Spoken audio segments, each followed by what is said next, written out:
તમને ખબર છે કૃષ્ણ ભગવાનને હંમેશા 56 ભોગ જ કેમ ધરાવવામાં આવે છે? તો તેની કથા એ મારી પાછળ રહેલા ગોવર્ધન પર્વત સાથે જોડાયેલી છે અને એ કથા આજે હું તમને જણાવીશ. સો વાત ત્યાંથી શરૂ થાય છે કે જ્યારે મથુરામાં કૃષ્ણ ભગવાન રહેતા હતા ત્યારે ઇન્દ્રદેવને કોઈ કારણોસર ઘમંડ આવી ગયો, ઈગો આવી ગયો અને તેમણે મથુરા પર અનરાધાર વરસાદ કર્યો.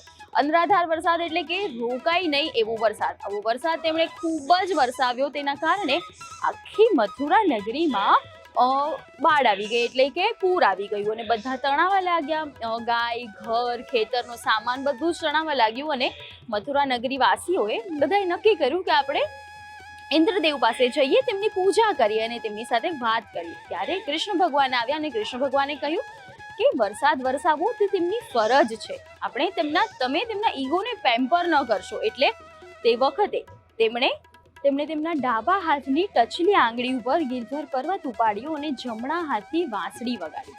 એ સમયે જે ગિરધર પર્વત હતો તેની નીચે સમગ્ર ગોકુળ અને મથુરા વાસીઓ આવી ગયા અને તેમણે સતત 7 દિવસ સુધી આ કૃષ્ણ ભગવાને પર્વત ઉપાડી રાખ્યો.